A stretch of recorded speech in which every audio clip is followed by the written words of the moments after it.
नमस्कार छात्रों, राधाकृष्ण के ऑनलाइन पोर्टल पे आपका हार्दिक स्वागत है। मैं हूं तौफीक खान। देखिए, पिछली वीडियो में ये हमारा जो पाठ चल रहा था गति वाला, इसमें हमने पिछली वीडियो में क्या पढ़ा था, एक समान गति। और उसके बाद में हमने बहुत सारे बिंदुओं को क्लियर किया था और हमने इन बिंदुओं में देखा था कि ये सारे बिंदु जो आपको नजर आ रहे हैं, ये सारे बिंदु, जैसे हमने एक समान गति और असमान गति, गति की दर का मापन किया था। अब पढ़ेंगे वेग में परिवर्तन की दर। तो देखिए, अगला बिंदु है वेग में परिवर्तन, वेग में परिवर्तन की दर।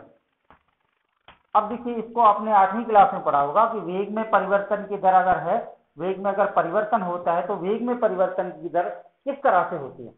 अब हम इस बात को पढ़ चुके हैं 8वीं क्लास में कि वेग में परिवर्तन की दर को त्वरण कहा जाता है।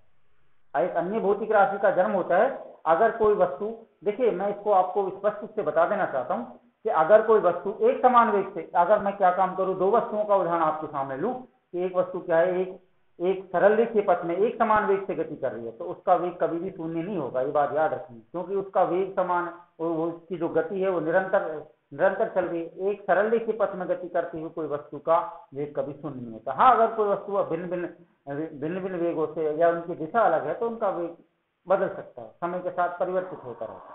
अब अगर कोई वस्तु एक सरल रेखीय पथ में गति करती है तो उसका वेग कभी शून्य नहीं होता। तो जब उसका वेग शून्य नहीं होता तो फिर उसके वेग में परिवर्तन कहाँ हुआ, वेग में परिवर्तन कैसे हुआ, नहीं हो सकता। परंतु इसके विपरीत अगर कोई वस्तु किसी पथ में अगर वो गति करती है, और वो पथ कैसा भी हो, सरल रेखीय पथ हो सकता है, असमान पथ हो सकता है, घर्षण वाला पथ हो सकता है, इन पथों में गति करने वाली वस्तु अलग अलग समयों में अलग अलग वेग, यानी अलग अलग समय में उसका हर समय अंतराल में उसका वेग बदलता रहता है, हर समय अंतराल में उसके वेग में परिवर्तन होता है। अब वेग में परिवर्तन की दर को तो हम त्वरण कहते हैं, समझ रहे हो। जैसे एक वस्तु, ये कोई वस्तु है, फिर वो इसके आकार की कोई वस्तु है। अब ये मैं वही उदाहरण फिर ले रहा हूं आपके सामने, एक समान वेग से ये वस्तु गतिशील है, ठीक है। अब देखिए, इसको मैं और आपके सामने यहां रख देता हूं। देखिए,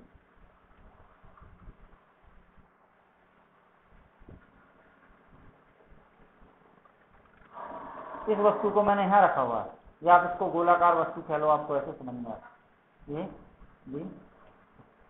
ठीक है। अब देखिए, ये वस्तु जो है ना, आप इनके क्रमों को बदल सकते हो, कैसे बिल्कुल, इससे कोई फर्क नहीं पड़ता। ये वस्तु ए बिंदु पर है और गति के लिए तैयार है। अब इसका जो प्रारंभिक वेग है, मैं उस पिछले बिंदु में पढ़ चुका हूं, प्रारंभिक वेग को यू कहा जाता है। ये अपने प्रारंभिक वेग यू से ये गतिशील है। अब प्रारंभिक वेग से गतिशील है तो उसका प्रारंभिक वेग कुछ गति करने के पश्चात, टी समय पश्चात ये वस्तु ये लुढ़क करके कहाँ, सी बिंदु पर आ जाएगी, यहाँ जाएगी, तो उसका वेग प्रारंभिक वेग से अंतिम वेग में बदल जाएगा। अंतिम वेग क्या होता है, ये होता है। तो हम क्या जानते हैं, तो इसमें तो वेग में परिवर्तन हो रहा है। वेग में परिवर्तन की दर क्या कहलाती है, त्वरण कहलाती है। भाई, वेग में परिवर्तन की दर को क्या कहा जाता है, वेग में परिवर्तन की दर को त्वरण कहा जाता है कि नहीं कहा जाता है, ये बात तो आपको समझ नहीं है। अतः इसका त्वरण क्या हो जाएगा, बताओ। त्वरण ये बराबर होता है v माइनस यू बटे सी हो जाएगा। परंतु ये हुआ क्यों, क्योंकि हमने देखा है जब कोई वस्तु अपने समय अंतराल में, प्रत्येक समय अंतराल में अपने वेग में परिवर्तन करती है, क्योंकि इसकी गति कैसी है, असमान गति है। असमान गति के फलस्वरूप हम देखते हैं कि जिस वस्तु की गति असमान होती है वो प्रत्येक समय के पश्चात में अपना वेग बदलती रहती है, और वेग में परिवर्तन की दर त्वरण कहलाती है। इसका त्वरण हो जाएगा। त्वरण को हम पढ़ेंगे आगे, लेकिन त्वरण के बारे में याद रखना, वेग में परिवर्तन की दर को त्वरण कहा जाता है। त्वरण को ए से व्यक्त करते हैं, निरूपित करते हैं, ठीक है। अब मैं इसके अलावा और उदाहरण ले, तो मैंने कोई काम किया, एक स्वतंत्रता पूर्वक वस्तु को लटका रखा है, इस तरह से इसको छोड़ दिया। स्वतंत्रता पूर्वक ऊंचाई से किसी ऊंचाई पर मैं क्या काम करूं, किसी वस्तु को स्वतंत्रता पूर्वक छोड़ूं, तो उसका वेग एक समान वेग होगा ना, यानी इसकी जो गति होगी एक समान होगी। निश्चित ऊंचाई से स्वतंत्रता पूर्वक किसी वस्तु को छोड़ा जाए, लटकाया जाए, तो हम देखते हैं कि उसकी जो गति होगी एक समान गति होगी। जब एक समान गति है तो वेग उसका शून्य होगा नहीं, वेग में कोई परिवर्तन नहीं होगा, और वेग में परिवर्तन होगा उत्पन्न नहीं होता तो फिर उसको त्वरण कैसे कहेंगे, हम त्वरण होगा नहीं। समझ रहे बात को। लेकिन मैं क्या काम करूं कि एक वस्तु को परवलय रूप में घुमाऊं इस तरह से, कभी ऊपर कभी नीचे, तो मेरा हर समय अंतराल में उसका वेग परिवर्तन होता है। वेग परिवर्तन के दौरान उसके हर समय अंतराल में उसके गति में परिवर्तन होगा। जब गति में परिवर्तन होगा समय अंतराल के पश्चात उसका वेग परिवर्तित होगा।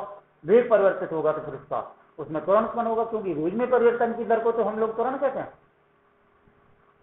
तो क्या हुआ कि ए बिंदु पर माना कोई वस्तु ए जो है अपने प्रारंभिक वेग u से गतिशील है। अब गति u से गतिशील है, टी समय पश्चात में इतने समय अंतराल में, ये जो समय मैं दे रहा हूँ समय अंतराल की बात मैं आपसे कह रहा था, टी समय पश्चात ये वस्तु है ए से सी बिंदु पर आ गई।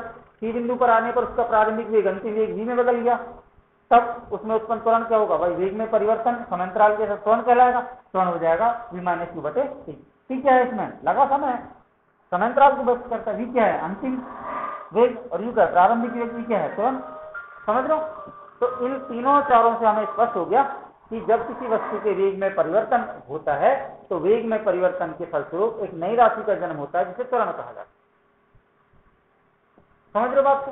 अब ये जो त्वरण उत्पन्न त्वरण है, इस बात को भी आपको अच्छी तरह से समझ लेना है कि अगर कोई वस्तु एक सरल रेखीय पथ में निरंतर गतिशील है तो उसकी गति में परिवर्तन नहीं होने पर, अगर उसकी गति में कोई परिवर्तन नहीं होगा तो उसके वेग में कोई परिवर्तन नहीं होगा, और वेग में जब परिवर्तन ही नहीं होगा तो फिर त्वरण ही नहीं होगा। हाँ, पर ऐसा हो सकता है कि अगर कोई वस्तु किसी भी ऐसे पथ पर गतिशील है जिसमें प्रत्येक समय अंतराल के पश्चात उसकी गति में परिवर्तन हो रहा है। जब गति में परिवर्तन होगा तो प्रत्येक समय अंतराल में गति के परिवर्तन के स्वरूप निश्चित है, लाजमी है कि उसका वेग भी परिवर्तित होगा, और जब वेग में परिवर्तन होगा तो उस एक नई राशि का जन्म होगा जिसे त्वरण कहता है। समझ लो? तो ये त्वरण के बारे में आपको पता लगेगा। अब हमें ये पता लग गया कि वेग में परिवर्तन की दर क्या है। देखिए, वेग में परिवर्तन की दर त्वरण कहलाती है, लेकिन ये कब संभव है, जब कोई वस्तु अलग अलग समय अंतराल में, क्या है, जब कोई वस्तु अलग अलग समय अंतराल में गति करती है, तो अलग अलग समय अंतराल में गति करने से क्या होगा, उसका वेग समय के साथ बदलेगा। उसका वेग समय के साथ बदलता है, उसका वेग समय के साथ बदलेगा, और वेग बदलेगा तो फिर आपको पता है वेग में परिवर्तन की दर, वेग में परिवर्तन के दर क्या, एक नई भौतिक राशि का जन्म होगा जिसे क्या कहेंगे हम लोग, त्वरण कहते हैं। एक नई भौतिक राशि जन्म लेगी जिसको क्या कहा जाएगा, त्वरण। अब ये बात आपको स्पष्ट हो जानी चाहिए कि त्वरण कब उत्पन्न होता है, जब कोई वस्तु ऐसे पथ पर गतिशील हो जिसकी गति प्रत्येक समय अंतराल के पश्चात परिवर्तित हो रही हो, बदल रही हो। जब उसकी गति में परिवर्तन होगा, गति बदलेगी तो वेग में परिवर्तन होगा, और वेग में परिवर्तन होगा तो वेग में परिवर्तन की दर को तो हम लोग त्वरण कहते हैं।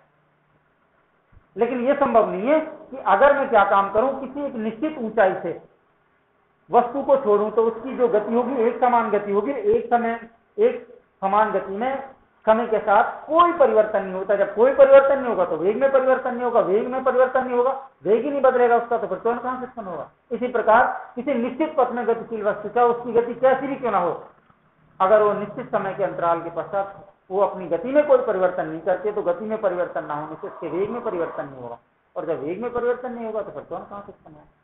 अब आपको दैट क्लियर, बिंदु क्लियर हो गया कि जब कोई वस्तु ऐसे पथ में गतिशील हो जिसमें उसकी गति प्रत्येक समय अंतराल में बदल रही होती है, तो ये लाजमी है, जरूरी है कि उसका वेग भी समय के साथ बदलता रहता है, और जब उसका वेग बदलेगा तो एक नई भौतिक राशि का जन्म होगा जिसे त्वरण। ठीक है, अब हमें ये बिंदु क्लियर हो गया। मैं एक बार दोबारा बता रहा हूं आपको, हम पढ़ रहे हैं वेग में परिवर्तन की दर। आपको पहली बात तो याद रखनी है कि वेग में परिवर्तन की दर को त्वरण कहा जाता है। ये हमने 8वीं क्लास में पढ़ा है, छोटे से बिंदु के रूप। वेग में परिवर्तन की दर क्या कहलाती है, त्वरण कहलाती है। दूसरी बात, अब देखिए वेग में परिवर्तन की दर, अब ये वेग बदलता कब है, मैं इस बात को आपको बता चुका हूं कि वेग में परिवर्तन कब होता है, जब कोई वस्तु ऐसे पथ पर गतिशील हो या इस तरह की गति करती हो जिसमें समय के साथ उसकी गति में लगातार परिवर्तन होता हो। जब उसकी गति में परिवर्तन होगा तो उसका वेग तभी बदलेगा, कभी जीरो, कभी ज्यादा, कभी जीरो, कभी ज्यादा गति। भाई अगर हमने एक बार इसके एक सामान्य उदाहरण के तौर पर बदला था कि एक गाड़ी जो है बहुत भीड़ भाड़ वाली सड़क पर गुजर रही है, तो भीड़ जहाँ ज्यादा भीड़ होगी वहां कम हो जाएगी, जहाँ खुला मिलेगा और स्पीड से ले लेगा। तो अब उसकी गति कभी 0 थी, कभी 40, कभी 50, कभी 80, फिर कभी 10 पे आ गई। तो क्या हो रहा है, उसकी गति गति बदलेगी तो उसका वेग क्या है, चाल तो है, गति क्या है, चाल तो है। चाल बदलेगी तो उसका वेग बदलेगा, और वेग बदलेगा तो फिर क्या उत्पन्न होगा, त्वरण। ठीक है, ये बात आपको स्पष्ट होगी। दूसरी बात, इसके लिए मैंने एक उदाहरण लिया था। एक वस्तु जो है ए बिंदु पर रखी हुई है, ए बिंदु पर रखी वस्तु जो है, मैंने इसको उसके प्रारंभिक वेग यू से ये गतिशील है। अब देखिए प्रारंभिक वेग जो यू है ना, ये स्थिर अवस्था का वेग, यहां से जब वस्तु स्टार्ट होती है इसको प्रारंभिक वेग कहा जाता है। अब एक वस्तु ए बिंदु पर रखी है, अपने प्रारंभिक वेग यू से गतिशील है। टी समय पश्चात, यानी एक निश्चित समय है, कुछ समय पश्चात वो जो वस्तु है ए बिंदु से सी बिंदु पर पहुंच गई। अब उस यहां से यहां तक इसकी गति बदली है, तो गति बदलेगी तो फिर वेग बदलेगा, और वेग में बदलेगा तो फिर त्वरण उत्पन्न होगा। तो उस दिशा में क्या हुआ कि जब वस्तु प्रारंभिक वेग यू से गतिशील थी, टी समय पश्चात वो सी बिंदु पर आ गए, यानी उसका जो प्रारंभिक वेग था यू, वो किसमें बदल गया, प्रारंभिक वेग जो है ये अंतिम वेग बी में बदल गया।